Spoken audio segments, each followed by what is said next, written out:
Hello, నేను మీ journalist Prashanth. హైదరాబాద్లో real estate రంగం అనేది ఎన్నికల తర్వాత పూర్తిగా కుదేలైపోయింది అనేది కూడా ప్రచారం జరుగుతూ ఉంది. అసలు రియల్ ఎస్టేట్ రంగం నిజంగా కుదేలైపోయిందా, లేదు దీన్ని పటాపంచలు చేస్తూ రియల్ ఎస్టేట్ రంగాన్ని పరుగులు పెట్టించేందుకు తెలంగాణ గవర్నమెంట్ ఒక విప్లవాత్మకమైన నిర్ణయం కూడా తీసుకుంది. ఇక ఓఆర్ఆర్కి సంబంధించి ఇన్నర్ రింగ్ రోడ్లను కూడా ఎక్కువగా డెవలప్ చేయాలి, అదేవిధంగా ఈస్ట్ సైడ్ ఎక్కువగా ఫోకస్ పెట్టింది. ఈస్ట్ సైడ్ అనగానే గుర్తుకొచ్చేది రియల్ ఎస్టేట్ రంగంలో జేఎం ప్రాపర్టీస్కి సంబంధించి అనేక వెంచర్లు వేసి అక్కడ ఈస్ట్లో ది బెస్ట్ ఏదైతే రియల్ ఎస్టేట్ రంగంలో ముందుకెళ్తున్న పరిస్థితి కనబడుతుంది. అనేక వెంచర్లు విజయవంతంగా కంప్లీట్ చేసిన పరిస్థితి కనబడ్డది. అదే జేఎం ప్రాపర్టీస్కి సంబంధించిన CEO ప్రసాద్ గారు మనతో పాటు ఉన్నారు. ఇక ఆన్ గోయింగ్ ప్రాజెక్ట్స్ ఏమున్నాయి, ఆ ప్రాజెక్ట్స్ సంబంధించిన అన్ని డీటెయిల్స్, అదేవిధంగా రియల్ ఎస్టేట్ రంగానికి సంబంధించి అసలు వారి యొక్క పాయింట్ ఆఫ్ వ్యూలో అన్ని విషయాలు అడిగే ప్రయత్నం చేద్దాం. నమస్తే అండి. తెలంగాణ గవర్నమెంట్ ప్రధానంగా ఇక హైదరాబాద్ ఈస్ట్ పైనే ఎక్కువగా ఫోకస్ చేసింది. ఈస్ట్ అనగానే గుర్తుకొచ్చేది మీ జేఎం ప్రాపర్టీస్కి సంబంధించిన ఆ వెంచర్లే గుర్తుకొస్తాయి.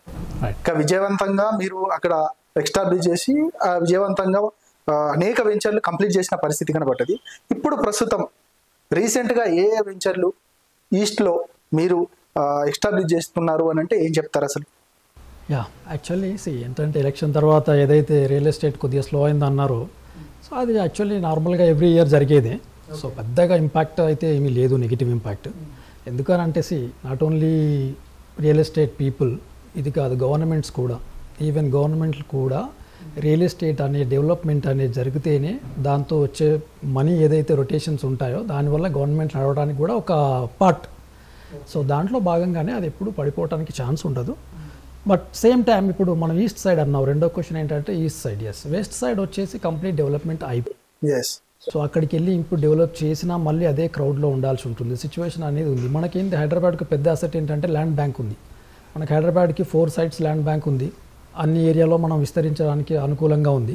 సో ఈస్ట్కి వచ్చేసి అప్పుడు లాస్ట్ ఒక 10 years తక్కువగా ఇంపాక్ట్ ఉంది కాబట్టి ఆటోమేటిక్గా ఇప్పుడు మనకి ఈవెన్ సింపుల్ ఎగ్జాంపుల్ చెప్పాలంటే ఓఆర్ఆర్ అనేది మనకి కంప్లీట్ రింగ్ రోడ్ ఉంటే వెస్ట్ సైడ్ సౌత్ సైడ్ కొంచెం అది ఎక్కువ డెవలప్ అయిపోయినది. ఈస్ట్ సైడ్ ఇంకా అట్లే ఉంది. నార్త్ సైడ్ వచ్చేస్తే కంటోన్మెంట్ ఏరియా కాబట్టి అది కూడా అవ్వకూడదు. సో దాంట్లో భాగంగానే ఇప్పుడు ఏ గవర్నమెంట్ వచ్చినా ఎవరు ప్లాన్ చేసినా ల్యాండ్ బ్యాంక్ ఉన్న దగ్గరే చేయాలి. సో దాంట్లో భాగంగానే ఈస్ట్లో మనకు ల్యాండ్ ఉంది. సో దీన్ని బేస్ చేసుకొని జేఎం గ్రూప్ ప్రాపర్టీస్ మనం ఏం చేసామనంటే ఈస్ట్లో ఒక బెస్ట్ సైట్స్ తక్కువ రేట్లో ఇవ్వగలగాలి. ఫ్యూచర్ ఫోర్కాస్ట్ చేసి ఒక 10 years డౌన్ ద లైన్ ఎట్లా ఉంటుంది అంటే, ఒకసారి మనం 15-20 years బ్యాక్ వెళ్తే హైటెక్ సిటీ, కోకాపేట్, గండిపేట్ ఇవన్నీ ఎట్లా ఉండేవి, ఇప్పుడు ఎట్లా ఉన్నాయి ఒక్కసారి ఆలోచించండి. సో ఈస్ట్ కూడా ఒక 10 years తర్వాత 100% సేమ్ సిచ్యువేషన్కి వస్తుంది. మన ఇంక్రీజింగ్ పాపులేషన్ చూసుకున్న ఎవ్రీ ఇయర్ లాస్ట్ 30-40 years నుంచి చూసుకున్న ద ర్యాపిడ్ గ్రోత్ కానీ, ఇండస్ట్రియలైజేషన్ కానీ, గ్లోబలైజేషన్ కానీ ఎంత పెరుగుతున్న కొద్దీ హైదరాబాద్ సిటీకి చాలా మనకి స్కోప్ ఉంది. సో ఇండియాలో ఉన్న ప్రతి స్టేట్ పీపుల్ కూడా ఇక్కడ ఇన్వెస్ట్ చేయడానికి రెడీగా ఉన్నారు. సో దాంట్లో భాగంగానే మనం ఇప్పుడు ఈస్ట్ సైడ్లో ఓఆర్ఆర్కి మ్యాక్సిమం 3 kilometers రేంజ్లోనే R1 జోన్లో మన సైట్స్ ఉంటాయి. సో ఇప్పుడు ఆన్ గోయింగ్ సైట్స్ వచ్చి 4 ఉన్నాయి మనకి. ముక్తా ఎన్క్లేవ్ అని, అది విజయవాడ హైవేని బేస్ చేసుకున్నాం. So ORR exit number 11 Peddamberpet. So ఆ ఏరియా అంటే మనకు విజయవాడ నుంచి వచ్చే 7-8 districtsకి అది మెయిన్ గేట్ అనమాట. సో రామోజీ ఫిలిం సిటీకి ఆల్మోస్ట్ 1 kilometer దూరంలో brilliant engineering college opposite 500 meters 8 lane highway దూరంలో ఇళ్ళ మధ్యలోనే ఉన్న సైట్. సో డెవలప్మెంట్స్ కూడా కంప్లీట్గా అయిపోయినాయి. CC roads, under ground drainage, water supply, avenue plantation, RERA approval, HMD approval కంప్లీట్గా ఉన్నాయి. మన అన్ని సైట్స్కి టైటిల్ క్లియర్ ఉంటుంది. ఇది నెంబర్ 1 సైట్ అయితే, రెండో సైట్ ఎగ్జిట్ నెంబర్ 10 తారామతిపేటలో మనకు 3 sites ఉన్నాయి. తారామతిపేట ఊరు ఇట్ సెల్ఫ్ మనకి ఒక విల్లా ప్రాజెక్ట్ ఉంది అక్కడ. So that is going to be start soon అనమాట. August ending or mid of సెప్టెంబర్లో విల్లా ప్రాజెక్ట్ స్టార్ట్ అవుతుంది. డెవలప్మెంట్స్ అయిపోయినాయి దాంట్లో. రెండోది వచ్చేసి మనకి బండరావిరాల ఓఆర్ఆర్ నుంచి exactly 3 kilometers 100 feet road main highway facing venture అది. సో బండరావిరాల అనే 3 kilometers రేంజ్ డిస్టెన్స్లోనే అక్కడ మనకు ఒక సైట్ ఉంది. దాంట్లో కూడా డెవలప్మెంట్ కంప్లీట్ అయినాయి. సో ఇంకొక సైట్ వచ్చేసి సద్దుపల్లి ఎక్స్ రోడ్, బండరావిరాలకి వెళ్ళే ముందు ఒక 1.5 kilometer before, 1.5 kilometer after ORR. అది వెంచర్ అది 100 feet రోడ్ ఫేసింగ్ కాకుండాను దానికి మెయిన్ హైలైట్స్ ఏంటంటే భద్రాచలం హైవే ఏదైతే ఇప్పుడు గవర్నమెంట్ చేస్తున్నారో more than 70% works been completed I believe. ఇంకా 30% వర్క్స్ ఉన్నాయి దట్ డైరెక్ట్లీ కనెక్టింగ్ టు మన నాగోల్ రోడ్ ఉంది కదా, తారామతిపేట ఎగ్జిట్ 10కి కనెక్ట్ అవుతుంది అది. సో ఆ మెయిన్ హైవేకి పక్కనే మనం సైట్. సో ఇది కమర్షియల్ సైట్ అనమాట. మనం ఏం చేస్తున్నాం, దీన్ని కమర్షియల్ కోసం ఫోకస్ చేస్తున్న సైట్ ఇది. ఇప్పుడు ఈ 3 సైట్లు ప్లస్ విజయవాడ హైవేలో ఒక సైట్, 4 సైట్లు నడుస్తున్నాయి. అదే కాకుండా Gowrelli Taramatipet 10 exit Gowrelli inner ring outer ring road లోపల 1.5 కిలోమీటర్లో విల్లాస్ ప్రాజెక్ట్ కూడా స్టార్ట్ అవుతుంది. మేము అది August 25th అలా లాంచ్ చేయబోతున్నాము. ట్రిప్లెక్స్ విల్లాస్, ఒక 100 విల్లాస్ ఉంటాయి, complete gated community, 10,000 square feet తో మంచి. రైట్. ఇప్పుడు మీరు సద్దుపల్లి ఎక్స్ రోడ్ అన్నారు. సద్దుపల్లి ఎక్స్ రోడ్కి సంబంధించి నిజంగానే అంటే ఆ హ్యాబిటేషన్ చూస్తే మాత్రం ఖచ్చితంగా ఒక ఎల్బీ నగరో లేకపోతే ఉప్పలు జంక్షన్ లాగా కాబోతుంది అనేది మాత్రం అక్కడ ప్రచారం జరుగుతుంది. నిజంగా అట్లాంటి పరిస్థితులు ఉన్నాయి అక్కడ? డెఫినెట్గా. మనం ఇప్పుడే కానీ రియల్ ఎస్టేట్ అంటేనే ఫెసిలిటీ మేకింగ్. రియల్ ఎస్టేట్ అనేది ఒక పెద్ద ఆర్కిటెక్చరల్ డెవలప్మెంట్ ఇంజనీరింగ్ కలిగిన సబ్జెక్ట్ అది. ఒక 10 years తర్వాత ఏ ల్యాండ్ బ్యాంక్ ఎట్లా ఉంటుంది, ఏ సిచ్యువేషన్లో పీపుల్ లివింగ్ స్టైల్ ఉంటుంది, ఎక్కడ కాలేజీలు ఉంటాయి, ఎక్కడ హాస్పిటల్స్ ఉంటాయి. సో హెచ్ఎండిఏ మాస్టర్ ప్లాన్స్తో ప్రకారంగా మనం మెర్జ్ చేసుకుంటూ మనం ప్లాట్స్ అనేవి డెవలప్ చేస్తాం. ఏది రెసిడెన్షియల్ జోన్, ఏది ఇండస్ట్రియల్ జోన్, దాన్ని చూసుకుంటూ. So fine. Saddupalli X road 100% డెఫినెట్గా మనకు ఒక పెద్ద జంక్షన్కి అయ్యే ఛాన్సెస్ 100% ఉన్నాయి. ఎందుకు అని అంటే ఓఆర్ఆర్కి 1.5 కిలోమీటర్ దూరంలో భద్రాచలం నేషనల్ హైవే అది కనెక్ట్ అవుతుంది. ఇటు left side almost 10 minutes, less than 10 minutes డ్రైవ్లో Warangal highway, less than 5 minutes డ్రైవ్లో విజయవాడ హైవే. సో 2 హైవేల మధ్యలో ఒక హైవే పక్కన. సో డెఫినెట్గా జంక్షన్ అవుతుంది, దెర్ ఇస్ నో డౌట్. ఇది మేము నమ్ముతున్నాం. ఏంటంటే జేఎం ప్రాపర్టీస్ అని అంటే మేము తారామతిపేటలో చూసాము, ఒక 30 acresకి సంబంధించి డెవలప్మెంట్, ఆ సైట్ అదంతా చూసాము. చాలా అద్భుతమైన డెవలప్మెంట్. ఓకే, ఇన్ ఫ్యూచర్ అంటే గోయింగ్ ప్రాజెక్ట్స్ కూడా మీ అట్లే ఉంటాయని కూడా అష్యూరెన్స్ ఉంటుంది. ఏంటి, తీసుకున్న కస్టమర్స్కి. ఇప్పుడు మీరు అంటే నార్మల్, ఇప్పుడు అందులో తీసుకున్న కస్టమర్స్ కాకుండా ఒక నార్మల్ కస్టమర్గా నేను మాట్లాడుతూ ఉంటే ఒక నార్మల్ పీపుల్ యొక్క ఆలోచన ఎట్లా ఉంటుందని అంటే, ఖచ్చితంగా నేను ఎక్కడైతే ఇన్వెస్ట్మెంట్ చేస్తానో అక్కడ మళ్ళీ ఇన్ ఫ్యూచర్ మొత్తం నాకు ఎక్కువగా ఇన్వెస్ట్మెంట్ రిటర్న్స్ అనేటివి చాలా ఎక్కువగా ఉండాలని ఆలోచిస్తారు. నిజంగా అట్లాంటి మైండ్ సెట్ తోటి ఉన్న వారికి మీరు ఏం చెప్తారు? ఎందుకంటే మీ దగ్గర ఇస్తున్న ఫెసిలిటీస్ ఏంటి? సింపుల్. ఫస్ట్ ఆఫ్ ఆల్ ఎవరైనా 2 రకాల ఇన్వెస్టర్స్ ఉంటారు. ఒకటేమో ఇన్వెస్ట్ చేసి లాంగ్ టర్మ్ వరకు వెయిట్ చేసి తర్వాత they can use that money అన్నట్టు ఉంటారు. రెండోదేమో ఇమీడియట్గా ఇల్లు కట్టుకొని సొంతంగా ఉండటానికి ట్రై చేస్తారు. సో ఈ 2 రకాల ఇన్వెస్టర్స్కి కావాల్సింది మనం ఇచ్చేది ఏంటంటే, first of all JM group properties east అనే దాన్ని దృష్టిలో పెట్టుకొని ఓఆర్ఆర్ పక్కనే 3 kilometers ఓఆర్ఆర్ పక్కన ఉంటే మీరే ఆలోచించండి, యాజ్ ఎ కస్టమర్గా ఆలోచించండి. మనకు బిగ్గెస్ట్ అసెస్ టు హైదరాబాద్ అనేది ఓఆర్ఆర్. అది సౌత్లో ఉన్నా, ఈస్ట్లో ఉన్నా, వెస్ట్లో ఉన్నా, ఎక్కడున్నా ఓఆర్ఆర్. అది ఎక్కడికి వెళ్ళినా మీరు సేమ్ డిస్టెన్స్. సౌత్ నుంచి ఈస్ట్ రావాలన్నా, ఈస్ట్ నుంచి వెస్ట్ రావాలన్నా సేమ్ డిస్టెన్స్. సో అట్లాంటిది మనం 2 kilometers రేంజ్లో మనం హైదరాబాద్లో ఉంటున్నాము అని అంటే ఇది పెరుగుతుందా పెరగదా ఆలోచించండి. సరే, మీ అన్న క్వశ్చన్కి కంపారిటివ్ కంపల్సరీ ఉంటుంది. మీరు ఇప్పుడు ఇంకా కొంచెం విజయవాడ హైవే నుంచి ముందుకెళ్తే చౌటుప్పల్, నకరేకల్, మనది ఏంటిది కొత్త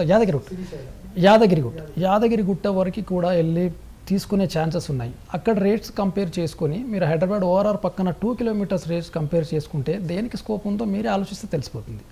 హైదరాబాద్ రింగ్ రోడ్ పక్కన ఉంటే మీకు ప్రతి మనిషికి లివింగ్ స్టైల్ ఉండాలంటే ఏముండాలి?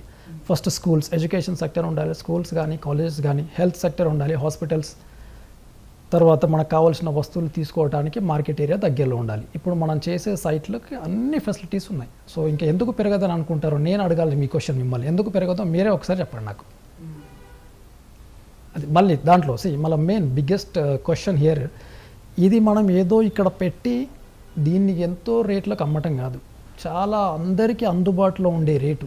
మీరు రేటుతో పాటు ప్లేస్ని కంపేర్ చేసి పక్కనున్న సైట్లను మీరు ఒక్కసారి సెల్ఫ్గా క్యాలిక్యులేట్ చేసుకున్నా మీకు తెలిసిపోతుంది మనం ఏం చెప్తున్నాం, మనం ఏమి ఇస్తున్నాం, ఎందుకు పెరుగుతుంది అనేది. So self assessment is compulsory. ఇంకా మీ వెంచర్స్ సంబంధించి ఎట్లాంటి ఫెసిలిటీస్ ఇస్తున్నారు? మన వెంచర్లో మనకి ఎట్లా అంటే మల్టిపుల్ వెంచర్స్. మనం జేఎం గ్రూప్ ప్రాపర్టీస్ అనేది చాలా ట్రస్ట్. సో ఇది ఇంజనీరింగ్ బేస్డ్ అనమాట. ఇక్కడంతా చదువుకున్న వాళ్ళు ఉన్నారు. మైసెల్ఫ్, నేను ఇంజనీరింగ్ స్టూడెంట్ని, ఒక 20 years సేమ్ ఇన్ఫ్రాలో పనిచేసి ఇప్పుడు మళ్ళీ సొంతంగా డెవలప్ చేస్తున్నాము. సో దానికి భాగంగానే మనం ఏం చేస్తున్నాము అని అంటే ప్రజలకి ఎట్లా అట్రాక్టింగ్గా ఉండాలి, ఎట్లా అందుబాటు ధరల్లో ఇవ్వాలి అని మనం డివైడ్ చేసి కస్టమర్ని కూడా మనం డివైడ్ చేసాం. సో ఏ బడ్జెట్లో ఎంత ఉంటుంది, ఈ బడ్జెట్ పీపుల్కి ఎక్కడి వరకు నచ్చొచ్చు, డౌన్ ద లైన్ 10 years వాళ్ళ ప్రాఫిట్ ఏంటి, డౌన్ ద లైన్ 5 years వాళ్ళ ప్రాఫిట్ ఏంటి. సెకండ్ ఇంకో కస్టమర్ ఉంటే వాళ్ళు ఇమీడియట్గా లివింగ్ ఉండాలి అని అంటే ఏముండాలి, వాళ్ళు కట్టుకోవడానికి సొంతంగా వాళ్ళే ఇన్వెస్ట్ చేసి కట్టుకోవడానికి కావాల్సిన ప్లేస్కి వాళ్ళే సెట్ చేసాం. ఇంకొక టైప్ ఆఫ్ కస్టమర్స్ ఏంటంటే రీసెంట్గా మనం ఇప్పుడు విల్లాస్ సొంతంగా కడుతున్నాం. సో ఇది ఒక మేజర్ డెవలప్మెంట్ అనమాట. దిస్ 1 year లోపల మనం సొంతంగా విల్లాలు కడుతున్నాము. దట్ ఈజ్ మనం ఇప్పుడు 26th August ఒక కొత్త ప్రాజెక్ట్ స్టార్ట్ చేస్తున్నాము. సెప్టెంబర్లో ఇంకొక ప్రాజెక్ట్ కూడా స్టార్ట్ అవుతుంది. Right sir. ఇంకొకటి ఏంటంటే చాలా మంది అంటే వెంచర్లు వేయడమే కాదు, డెవలప్మెంట్ మాత్రం ఎక్కడికక్కడే ఆగిపోతున్న పరిస్థితి. మీరు ఎట్లాంటి డెవలప్మెంట్ అంటే లోపల ఇప్పుడు వెంచర్ లోపల మనకు చూస్తే 100 feet రోడ్స్ మిగతా వాటికి సంబంధించి ఎట్లాంటి ఎనిమిటీస్ ఇవ్వబోతున్నారు? మన ఏంటంటే మన సైట్స్ అన్ని HMDA rare approval. So we bond to that rules and regulations. HMDA approvals ప్రకారం ఏదైతే CC roads, underground drainage, underground water, avenue plantation, parks, main gate, arch, ఇవన్నీ ఏదైతే మనం ఇచ్చామో అవి కంపల్సరీ చేయాల్సిందే. ఇప్పుడు నేను చెప్పిన 4 సైట్లో యాజ్ ప్రజెంట్ కండిషన్ 2 సైట్లు అయితే 100% కంప్లీట్ అయిపోయినాయి. That you can verify before you purchase. మిగతా 3 సైట్లలో మోర్ దెన్ 70% ఒక దాంట్లో, మోర్ దెన్ 80% ఒక దాంట్లో, మోర్ దెన్ 90% ఒక దాంట్లో అయి ఉన్నాయి. సో మన డెవలప్మెంట్స్కి వెనక్కిపోయే ఛాన్స్ లేదు. దెర్ ఇస్ నథింగ్ కాల్డ్, మనం అదే చెప్పాం, ట్రస్ట్ ఇవ్వాలి అని అంటే మన సైడ్ ఏమున్నాయో అవి ఇవ్వాలి అంటే మనం చేయాలి. చేస్తే కానీ మనం మార్కెట్లో రావాలి, టీవీలో చెప్పాలి, పబ్లిక్ అందజేయాలి, వాళ్ళు దాన్ని చూసి బెటర్గా ఉండేలాగా ఆలోచించి కొనుక్కోవాలి. ఇంకొకటి ఏంటంటే మీ వెంచర్లోనే అంటే నేను ఫ్లాట్ తీసుకున్నాను అనుకోండి, దానికి సంబంధించి నాకేమి ఇస్తారు, అష్యూరెన్స్ ఏమి ఇస్తారు మీరు? అష్యూరెన్స్ అని అంటే ఏంటంటే ఫస్ట్ ఆఫ్ ఆల్ మీరు కొనే ముందే మీకు కౌన్సిలింగ్ ఇస్తాం. మీ బడ్జెట్ ఏంటి, మీరు ఏం ప్లాన్ చేస్తున్నారు, ఇల్లు కట్టుకుంటారా లేక ఇంకొక 5 years వరకు ఆగుతారా, ఏం ఎక్స్పెక్ట్ చేస్తున్నారు రిటర్న్స్, మీరు ఫ్యూచర్లో కూడా మీరు ఏం ఎక్స్పెక్ట్ చేస్తున్నారో మీతో కౌన్సిలింగ్ ఒక ఉంటుంది. నీట్గా మీతో కూర్చొని మీ డీటెయిల్స్ అన్నీ తీసుకొని మా 4 different సైట్లో ఇన్ఫర్మేషన్ ఇచ్చేసి మీకు ఏది సూటబుల్ అవుద్దో అది మేము ఇవ్వడానికి ట్రై చేస్తాం. సో డెవలప్మెంట్స్ అంటారా, ఇందాక చెప్పినట్టు 100% డెవలప్ అయ్యే సైట్లు అవి. సో చూసిన తర్వాత మీరు కొనవచ్చు. ఇంకా ఇన్ ఫ్యూచర్ ప్రాజెక్ట్స్కి సంబంధించి ఏమైనా వివరాలు? ఫ్యూచర్లో ఇంకా చాలా ప్లాన్స్ ఉన్నాయి. సో 1 by 1 మనం ఇప్పుడు with in short period of time 2-3 sites complete చేసాం. 4 ongoing, that is also almost 70% complete అయినాయి. వి జస్ట్ స్టార్టెడ్ విల్లాస్ కూడా. ఆ విల్లాస్ ప్రోగ్రెస్ ఒక 6 months తర్వాత మనం ఇంకా నెక్స్ట్ విల్లాస్కి వెళ్తామా, అపార్ట్మెంట్స్కి వెళ్తామా, అది ఇన్ ద ప్లాన్, అన్ని పైప్ లైన్లో ఉన్నాయి. లెట్స్ సీ, కస్టమర్ బ్యాంక్ని బట్టి, ఫీడ్బ్యాక్ని బట్టి, మార్కెట్ రివ్యూని బట్టి. సో ఇంకా బెటర్ ఏమి ఇవ్వగలం, పబ్లిక్కి బెటర్ ఏమి ఇవ్వగలం, యాజ్ ఎ రియల్ ఎస్టేట్ కాకుండా ఇంజనీరింగ్ వేలో ఆలోచించి ఇంకా the best of the best జనాలకి తెలియంది మనం తెలుసుకొని దాన్ని బెటర్మెంట్ చేసి అమ్మగలగాలి, వాళ్ళు కొనే బ్యాంక్ని మనం తయారు చేయగలగాలి. సో ఈ భాగంలో ఏదైనా అవ్వచ్చు, విల్ ఇన్ఫార్మ్ యూ. ఇంకా ఏంటంటే చాలామంది సైట్స్లలో డిఫరెంట్గా అంటే అమౌంట్ కట్టించుకుంటారు, తర్వాత లోన్స్ వస్తాయని అంటారు. కానీ లోన్కి సంబంధించి చాలా ఫ్రాడ్స్ చూస్తూ ఉన్నాం. మన దాంట్లో ఎట్లా ఉంటుంది, లోన్ ఫెసిలిటీస్కి సంబంధించి ఎట్లా ఉంటుంది? That's good question. ఎందుకంటే చాలామంది కస్టమర్స్ కూడా almost more than 30-40% of people bank లోన్కి వెళ్తుంటారు. మనది 100% బ్యాంక్ లోన్ క్లియరెన్స్ ఉన్న సైట్సే మనవి. సో దానికి మనకు ఒక బ్యాంక్ కాదు, 3 నుంచి 4 బ్యాంకులు మనం ప్రీ అప్రూవల్ తీసుకొని రెడీగా పెడతాము. కస్టమర్స్ ఎవరన్నా వస్తే వాళ్ళ పోర్ట్ఫోలియో వాళ్ళకి పంపించాక వాళ్ళు ఎంత ఎలిజిబుల్ ఉంటుంది, ఎట్లా వస్తుంది, అవన్నీ క్లారిటీ అయిన తర్వాత మనం పేమెంట్ మోడ్కి వెళ్తాం. స్టార్టింగ్ మన దగ్గర ఎట్లా ఉంటుంది అంటే ఓన్లీ టు బుక్ ఏ ప్లాట్ను బుక్ చేసుకునేంత వరకు ఒక టోకెన్ అమౌంట్ అని ఉంటుంది. అది అబ్సల్యూట్లీ రిఫండబుల్ అమౌంట్. అది only to put and hold, ఆ ప్లాట్ని మళ్ళీ ఒకరు హోల్డ్ చేయకుండా ఉండటానికి సర్టన్ అమౌంట్ ఇచ్చేసి హోల్డ్ చేసి మిగతా డాక్యుమెంటేషన్ ప్రాసెస్ క్లియర్ అయిన తర్వాత లోన్కి వెళ్ళే వాళ్ళది లోన్ అప్రూవల్ వచ్చిన తర్వాత నెక్స్ట్ పేమెంట్ స్టార్ట్ అయింది. And that to loan approval కూడా ఎంత 3 to 4 days లోపల మన క్లారిటీ వచ్చేస్తుంది. So everything is transparent. ఒక కస్టమర్ దగ్గర ఆయనే సొంతంగా వెళ్ళి లోన్ తీసుకోవాలన్నా మొత్తం డాక్యుమెంట్స్ మేము సబ్మిట్ చేస్తాం. It's very transparent and clear. Right sir. నిజంగా ఏంటంటే జేఎం ప్రాపర్టీస్కి సంబంధించి తారామతిపేటలో వెంచర్ మాత్రం అద్భుతంగా మేము చూసాం కాబట్టి, కళ్ళారా చూసాం కాబట్టి నేను చెప్పదలుచుకున్నాను.